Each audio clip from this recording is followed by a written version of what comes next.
Baik, hari ini kita akan membahas tentang apa itu surat somasi.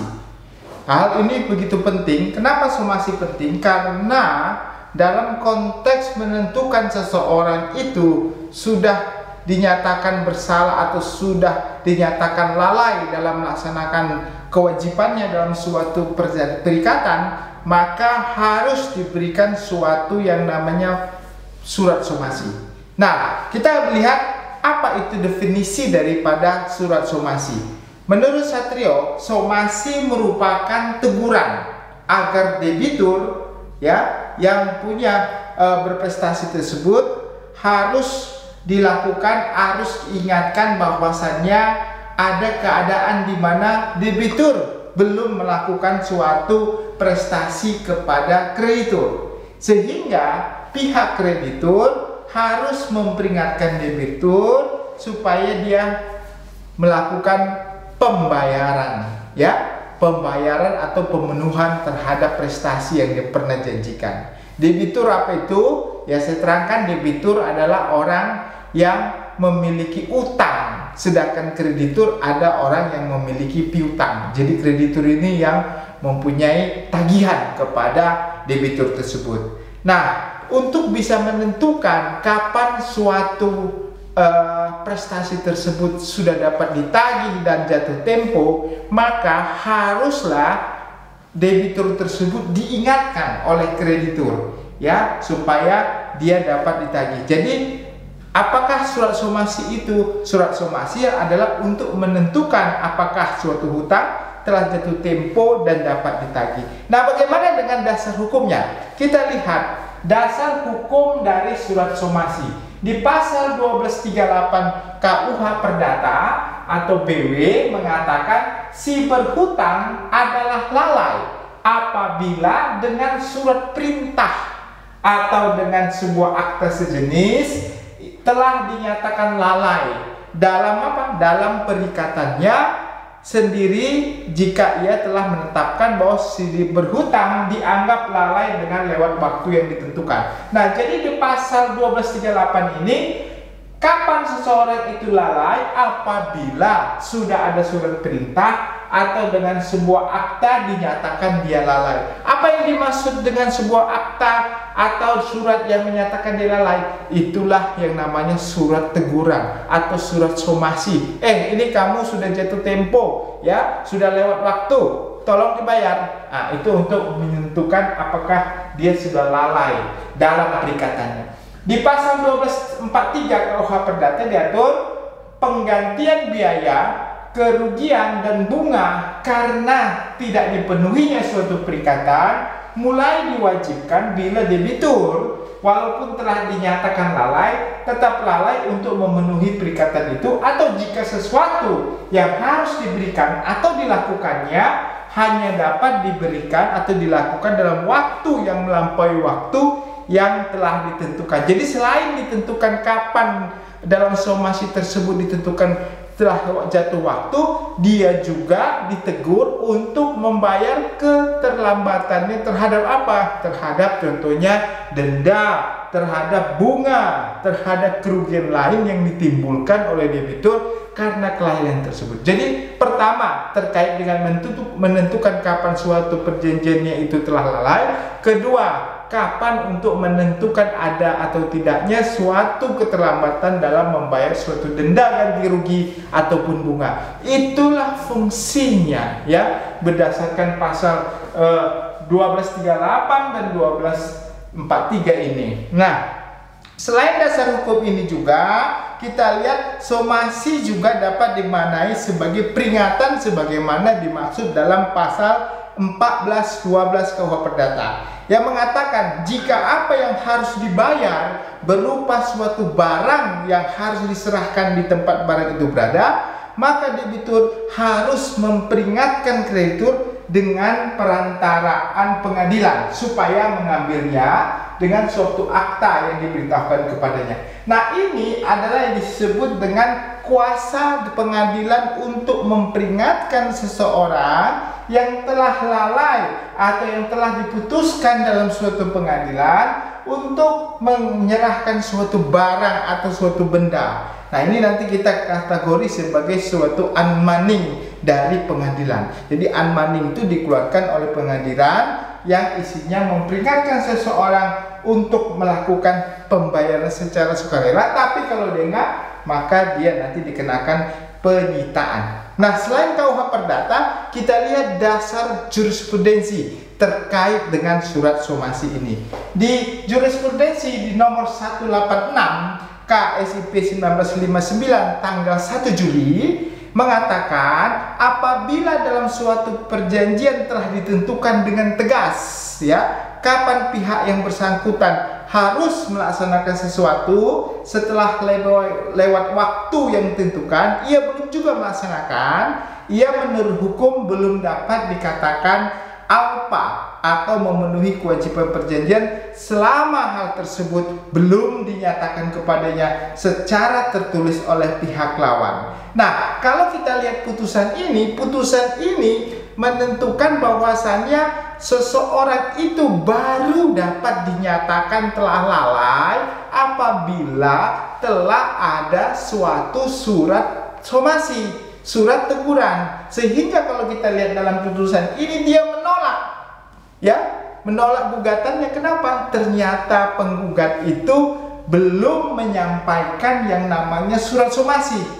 Jadi menurut hakim ini dia mengatakan ia menurut hukum belum dapat dikatakan alpa memenuhi isi perjanjian tersebut, ya, karena belum dinyatakan secara tertulis. Jadi belum dinyatakan secara tertulis dia alpa. Baru dalam perjanjian dia mengatakan, ya, dalam perjanjian dia telat bayar, ada denda, keterlambatan tersebut tidak ditegur, lalu langsung digugat. Nah, jadi datanya ini, kalau kita mau mengajukan gugatan terhadap prestasi orang dengan gugatan non prestasi, syarat utamanya jangan lupa Anda untuk mengajukan yang namanya surat teguran, somasi, ya, karena berdasarkan jurisprudensi ini, kalau kita tidak mengajukan somasi, maka gugatan Anda dinyatakan, ya, belum dinyatakan orang itu telah jatuh tempo atau belum alpa. Nah, kita lihat lain juga jurisprudensi nomor 852 KSP tahun 72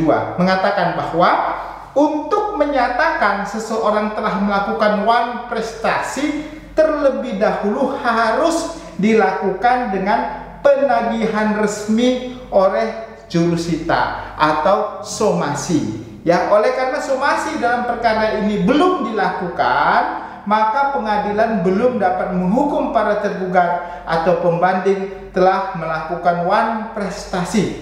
Oleh sebab itu, gugatan penggugat atau terbanding harus dinyatakan tidak dapat diterima. Jadi need fund overclass, ya, NO, ya, nyatakan gugatan tidak dapat diterima. Kenapa? Karena dianggap belum adanya utang yang jatuh tempo, ada belum alpa. Kenapa? Harus dinyatakan dalam suatu tulisan. Jadi tidak cukup saja dalam suatu perjanjian dia sudah lewat waktu, kalau tidak ada secara tertulis dinyatakan kalau dia itu sudah alpa dan harus bayar dalam suatu surat somasi, maka orang tersebut belum dapat diajukan gugatan. Jadi sudah dua, kita lihat, ya, putusan pengadilan yang menyatakan kalau wajib hukumnya seseorang yang telah menyatakan melakukan suatu prestasi dengan adanya somasi terlebih dahulu. Nah, selain somasi tadi, ada juga somasi yang dilayangkan atau disampaikan oleh pengadilan. Dalam hal apa?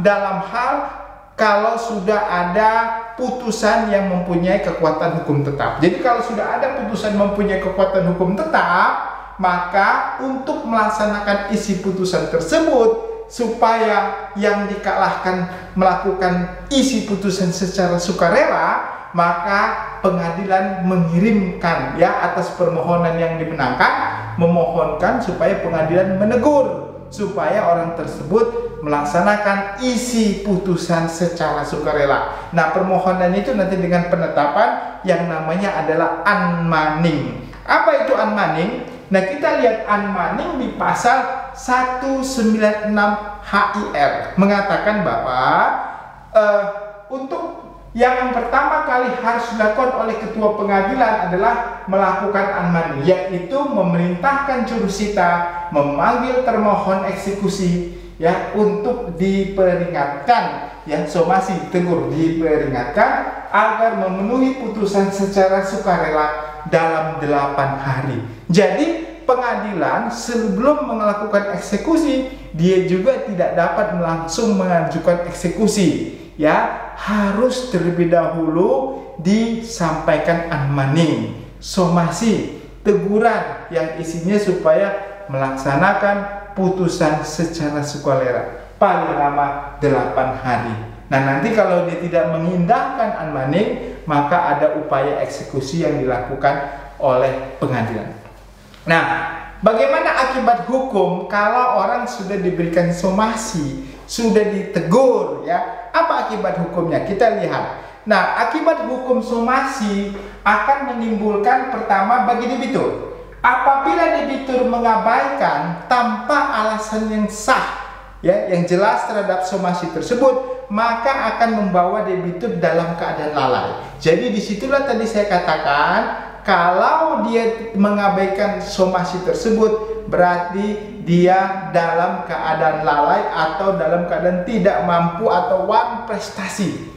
Ya, walaupun memang sudah disebutkan dalam suatu perjanjian wan prestasi, tapi kedua kalinya ditegur, sekali dan 2 kali tegur, dia sudah dapat dianggap sebagai wan prestasi atau secara hukum tadi dalam jurisprudensi dianggap sebagai alpa. Nah, apa akibatnya bagi kreditur? Dengan adanya surat somasi tersebut dan dia tidak mengindahkan, maka wan prestasi telah terjadi oleh debitur, menyebabkan kreditur punya hak, ya, untuk apa? Untuk melakukan hal-hal sebagai berikut. Pertama, untuk pemenuhan perikatannya. Ya, pemenuhan perikatan adalah dengan upaya contohnya gugatan. Ya, kalau tadi an-mani dia melakukan eksekusi, permohonan lelang di balai lelang. Nah, pemenuhan perikatan dengan ganti rugi otomatis, ya, kalau dia lalai maka muncullah ganti rugi, ya, denda dan bunga. Lalu ganti rugi dan pembatalan persetujuan timbal balik. Ya, kalau isinya adalah suatu bentuk perjanjian yang memenuhi syarat batalnya suatu perjanjian dalam perikatan tersebut, maka syarat batal itu dapat diberlakukan, atau ya pembatalan dengan ganti rugi. Ya, jadi bisa saja tergantung kepada suatu perikatan apakah dimasukkan mengenai ganti rugi, denda dan bunga, maka secara otomatis sejak adanya suatu putusan tersebut sudah muncul kewajibannya tersebut. Nah, kita lihat bentuknya. Bagaimana bentuk surat somasi? Nah, surat somasi itu berbentuk sebagai surat, ya. Nah, kita lihat apakah surat ini disampaikan oleh pengacara, penasihat hukum, atau disampaikan oleh orang yang sendiri, ya. Itu tidak menjadi masalah, ya. Bedanya adalah kalau lawyer yang mengirimkan tentu dia berdasarkan officially dari kantor. Ya, kalau orang sendiri dia harus mengerti bagaimana format daripada surat somasi tersebut. Nah, coba kita akan lihat bagaimana cara membuat surat somasi tersebut. Pertama, surat somasi adalah bentuknya surat perintah, ya, yang menegaskan orang tersebut harus melakukan seperti apa yang ditentukan dalam suatu perjanjian, sehingga sifatnya adalah exploit. Exploit adalah merupakan sarana untuk menyampaikan pesan secara tertulis, ya, yang disampaikan oleh kreditur atau jurusita, ya, seperti di an-mani, ya, karena disampaikan maka harus dilaksanakan. Nah, selain surat somasi juga ada surat somasi dengan akta sejenis, ya, tapi ini bukan merupakan syarat. Jadi surat somasi itu tidak selalu data otentik, ya, nggak mungkin dan tidak harus dari notaris, bisa setiap orang. Kenapa? Karena berdasarkan putusan MA 117/1956, permintaan untuk memenuhi, ya, yang diperjanjikan tidak diharuskan dengan teguran jurusita atau secara otentik atau dikeluarkan oleh pejabat. Enggak, kita sendiri juga bisa. Secara doktrin maupun jurisprudensi sepakat bahwa somasi itu harus berbentuk tertulis dan tidak perlu dengan akta otentik. Ya, jadi nggak perlu jurusita yang mengeluarkan atau notaris, ya, tapi bisa dikeluarkan orang perorangan atau pengacara, ya. Jadi tidak perlu dengan pejabat, ya, kecuali kalau tadi terkait dengan penetapan eksekusi terhadap putusan, ya, itu pakai unmanning. Jadi beda antara unmanning dengan somasi yang dikeluarkan oleh pengacara ataupun orang pribadi. Nah, lalu bagaimana penyampaian surat somasi? Biasanya somasi dilakukan 2 kali, ya, bisa 3 kali, ya, tergantung. 2 kali, pertama somasi pertama, teguran pertama tidak diindahkan, ya, bisa waktunya 3 hari atau 5 hari, ya, tergantung wilayahnya di tempat tinggal di mana. Setelah itu masuk somasi kedua, ya. Nah, jatuh tempo si pihak yang menerima somasi untuk melakukan, karena bersifat peringatan, maka somasi harus surat tertulis. Waktu yang diberikan kepada pihak yang mempunyai kewajiban, ya, haruslah waktu yang sepantasnya, ya, menurut keadaan tertentu, yaitu dengan melihat kepentingan pihak yang berkewajiban. Sehingga contohnya, kalau Anda mengajukan somasi orangnya di Jayapura, tentu mempunyai waktu yang lebih lama dibandingkan kalau mengirimkan surat di Jakarta, ya, satu kota. Nah, jadi tergantung. Pada umumnya kalau dalam satu kota hanya waktunya 5 sampai 1 minggu. Nah, luar kota bisa 10 hari, ya, bisa 10 hari. Jadi tergantung kepada wilayahnya, ya, lebih cepat. Nah, hal-hal apa saja yang harus dicantumkan dalam surat somasi? Ya, kita lihat satu persatu hal-hal yang perlu dicantumkan dalam surat somasi. Pertama, harus menyampaikan latar belakang permasalahan dalam somasi tersebut. Bagaimana latar belakang permasalahan itu adalah suatu pernyataan harus berdasarkan fakta. Jadi Anda nggak boleh mengarang-arang, berdasarkan suatu fakta yang ada dalam suatu perjanjian tersebut. Ya, tidak boleh dilebih-lebihkan. Lihat dokumennya, dokumen perjanjiannya.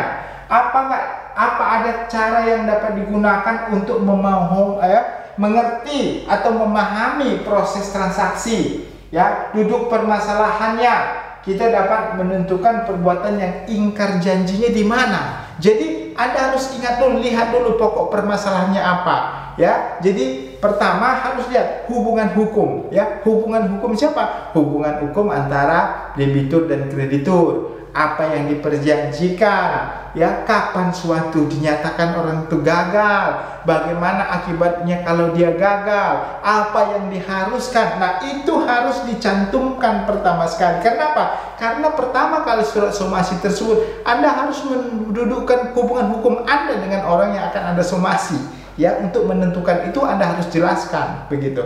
Nah, yang berikutnya, ya, yang harus diperhatikan adalah teguran atau perintah apa dalam somasi tersebut. Apakah teguran tersebut adalah untuk membayar sesuatu, meminta ganti rugi, meminta denda, apa perintahnya? Ya, harus berupa perintah. Yang penting dalam somasi harus jelas apa tuntutan Anda. Tuntutan Anda contohnya untuk membayar seluruh hutang atau sebagian hutang, membayar ganti rugi akibat karena suatu kewajiban yang belum dilaksanakan, atau membayar denda, atau melakukan suatu kewajiban yang seharusnya dia lakukan, kewajiban tersebut yang belum dia lakukan. Nah, ini harus dicantumkan dalam suatu surat somasi. Jadi setelah Anda menjelaskan tentang hubungan hukum Anda dengan orang tersebut, lalu Anda menjelaskan apa perbuatannya orang tersebut yang mengakibatkan Anda harus meminta tuntutan tersebut. Nah, lalu permintaan dalam suatunya harus jelas, ya. Jumlah kerugiannya, ya, harus disertai dengan alasan-alasan, ya. Yang tidak kalah penting adalah harus memberi tenggang waktu yang patut, ya. Jadi saya katakan tadi sudah menyatakan Anda telah melakukan suatu perbuatan prestasi mengakibatkan kerugian, jumlahnya ada, harus dibayar dalam tenggang waktu tertentu. Jadi Anda harus memberikan kesempatan juga kepada orang yang telah melakukan uang prestasi tersebut untuk, ya, bisa melakukan apa yang Anda inginkan dalam tenggang waktu yang tertentu, ya. Lalu harus Anda buka ruang negosiasi, ya. Kalau dia memang ternyata tidak sanggup atau kurang bisa untuk memenuhi prestasinya, Anda buka ruang, undang untuk rapat, dalam somasi tersebut dicantumkan ya hal-hal yang Anda cantumkan di situ nomornya untuk apa? Untuk bernegosiasi ya. Harus penyelesaiannya dengan sepakat. Kecuali kalau dia memang sudah tidak mengindahkan lagi. Tapi kalau dia membalas ya, kalau dia membalas surat somasi tersebut, itu artinya ada terbuka ruang negosiasi ya. Daripada Anda mengajukan ke pengadilan ya, tentu menjadi waktu dan biaya cukup mahal. Tapi kalau berdasarkan negosiasi, siapa tahu bisa menyelesaikan masalah dengan baik ya. Nah, itu harus diperhatikan. Nah, kita sekarang lihat adalah unsur-unsur apa saja yang dimasukkan dalam surat somasi tersebut. Nah, ini unsur-unsur dalam surat somasi. Nah, kalau somasi tersebut dibuat oleh pengacara, Anda sebagai kuasa hukum ya, untuk membuat surat somasi, yang perlu Anda perhatikan pertama adalah nomor surat ya, nomor surat somasi dan tanggalnya ya, kapan nomornya. Lalu tujuan alamat surat somasi. Nah, ini harus Anda perhatikan. Tujuan kemana Anda mengirimkan surat somasi tersebut? Alamatnya di mana? Ya, jangan salah ya. Jadi pertama kali yang harus diperhatikan, tujuan surat somasi adalah alamat yang dicantumkan dalam perjanjian, karena modalnya ada perjanjian tersebut ya. Jadi diperhatikan adalah alamat di dalam perjanjian atau alamat resmi yang pernah digunakan oleh pihak tersebut kepada Anda. Contohnya dia memberitahu kepada Anda, oh, alamat saya sudah ganti, atau alamat saya sudah di mana, di sana ya, bukan di situ lagi. Yang kedua, Anda harus perhatikan apakah dalam perjanjian tersebut Anda melakukan perjanjian dengan orang perorangan atau dengan suatu korporasi atau badan usaha ya. Jadi kalau perseroan, maka Anda harus alamatkan ke direksi alamat perusahaan tersebut berada, legal standingnya, alamat hukumnya ada di mana, sesuai dengan perjanjian tersebut ya. Jadi bukan ke alamat direksi orang tersebut berada ya, tapi alamat perseroan tersebut. Jadi Anda harus perhatikan somasi yang dikirimkan harus dituju kepada orang alamatnya yang benar ya. Dalam hal orang yang beralamat tersebut tidak bertempat tinggal lagi di situ, kalau dia tidak bertempat tinggal lagi di situ, Anda bisa menitipkannya ke kantor kelurahan atau kantor kecamatan ya, dengan suatu tanda terima kalau Anda pernah memperingatkan, atau Anda juga bisa menyampaikan melalui media massa secara terbuka ya. Tapi intinya Anda mempunyai pegangan kalau pernah disomasi di alamat tersebut tidak ada, lalu pernah dititipkan ke kelurahan atau kecamatan dengan menyampaikan bahwasanya ada tanda terimanya. Jadi perhatikan kalau memberikan alamatnya harus tahu ya. Pertanyaannya, apakah somasi tersebut harus diterima oleh yang tadi harus diberikan somasi oleh kepada debitur ya? Walaupun debitur tidak diterima, tapi Anda sudah menyampaikan secara sah, somasi itu dianggap sebagai suatu somasi yang sah ya. Jadi walaupun contohnya tidak terima atau sengaja menghilangkan diri tidak mau menerima, tapi kalau sudah disampaikan secara sah, maka itu sudah merupakan somasi yang sah. Yang berikutnya adalah perihal surat teguran. Nah, perihal surat teguran pada jenis surat-suratnya, apakah suratnya tadi perihalnya apa? Jadi tadi alamatnya. Yang kedua adalah halnya apa? Kalau dia surat teguran pertama, dibikin di situ surat teguran pertama somasi. Kalau dia surat teguran kedua, ditulis surat kedua somasi. Yang berikutnya adalah perihal mewakili pemberi kuasa. Nah, kalau somasi ini disampaikan oleh kuasa hukum, maka harus Anda sebutkan dasar Anda sebagai kuasa hukum itu apa. Jadi biasanya dicantumkan, contohnya Anda sebut di situ untuk dan atas nama klien kami ya, berdasarkan surat kuasa bla bla bla, atau kami advokat atau asisten advokat berkantor di alamat ini untuk dan atas nama berdasarkan surat kuasa.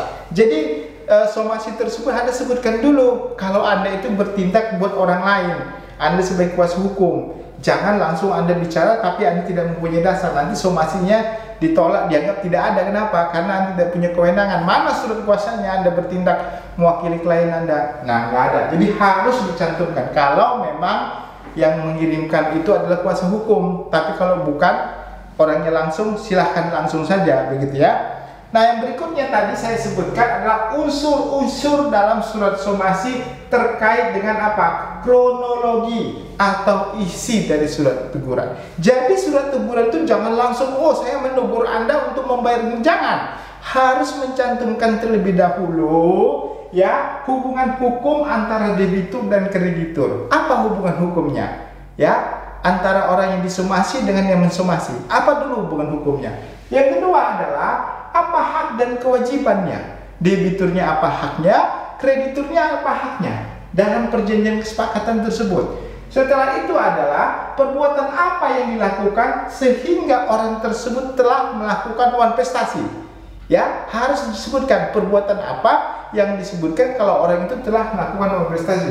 Yang berikutnya adalah berapa besaran hutang dan kewajiban ya yang harus dibayarkan dan dilaksanakan yang belum dibayarkan atau dilaksanakan orang yang disomasi tersebut. Ya, disebutkan berapa besarnya kewajiban atau apa kewajiban yang harus dilaksanakan yang atau belum dilaksanakan. Ya, terus berapa dendanya? Berapa ganti ruginya? Ya, disebutkan jumlahnya secara nominal harus benar. Ya, tidak boleh perkira, tidak boleh hitung-hitung ya, harus jelas. Lalu yang berikutnya, kapan seharusnya utang tersebut telah jatuh waktu dan besarnya berapa jumlahnya ya, tadi disebut. Jadi berapa jumlahnya dan kapan suatu itu harus lewat waktu dan sudah berapa lama lewat waktunya. Nah, inilah yang dicantumkan pertama sekali dalam unsurnya tadi ya. Setelah tadi yang di depan baru masuk itu. Yang berikutnya adalah beri ruang waktu untuk membicarakan dan menyelesaikan. Ya, setelah Anda sebutkan kronologi, jumlah utangnya, berapa besarnya dan segala macam, lalu Anda sebutkan bahwasanya diberi waktu untuk menyelesaikan kewajiban tersebut. Ya, contohnya tadi apakah 10 hari, apakah 5 hari, ya. Jadi ada kalimat di kami memberikan waktu untuk menyelesaikan paling lama 7 hari dari surat teguran ini. Apakah 7 hari kerja atau 7 hari kalender, terserah. Ya, biasanya pakai 7 hari kerja. Ya, apabila dalam jangka waktu 7 hari tidak melaksanakan, maka kami akan melakukan upaya hukum. Kalau bentuknya surat teguran pertama, nanti akan dilanjutkan surat teguran kedua. Nggak apa-apa dicantumkan teguran hukum, akan melakukan upaya hukum. Padahal sebenarnya Anda nanti mau masuk teguran kedua. Ya, bisa 5 hari, bisa 7 hari. Jadi dikasih waktu, ya, kesempatan untuk bernegosiasi. Yang berikutnya adalah Anda harus memberikan nomor kontak, ya, nomor kontak Anda di situ. Siapa? Contohnya yang bisa dihubungi kalau nanti dia ingin menyelesaikan dengan damai. Jadi contoh untuk menyelesaikan masalah ini dapat menghubungi saudara. Siapa? HP-nya nomor sekian sekian sekian sekian. Kenapa? Kalau Anda kasih nomor kontak, nanti kalau sampai orang itu membutuhkan Anda, dia bisa direct. Oh, ini saya mau menyelesaikan masalah ini, boleh nggak kita ikut meeting dan segala macam. Nanti dia selesaikan. Yang lalu penutup, nanti ada tanda tangan dan tembusan jika diperlukan. Nah, jadi kalau kita melihat surat somasi tersebut ya, ini merupakan syarat yang mutlak, absolut yang harus ada untuk menyatakan orang telah melakukan suatu uang prestasi. Dan isinya tadi saya sebutkan, jangan lupa harus mencantumkan hal-hal yang penting terkait dengan kapan seseorang itu telah melakukan suatu uang prestasi. Jadi, somasi dibutuhkan dalam rangka untuk menentukan apakah seseorang telah jatuh waktu, jatuh tempo, dan dapat ditagih untuk memenuhi prestasinya. Dan itu sebagai dasar Anda untuk bisa mengajukan gugatan. Tanpa surat somasi, jangan Anda mengajukan terlebih dahulu gugatan uang prestasi. Demikian ya pencerahan kami, semoga hal ini bisa memberikan dampak yang baik kepada Anda semua. Terima kasih. Jangan lupa subscribe dan like YouTube kita untuk bisa mengembangkan yang lebih baik ke depan. Terima kasih. Salam sehat buat kita semua.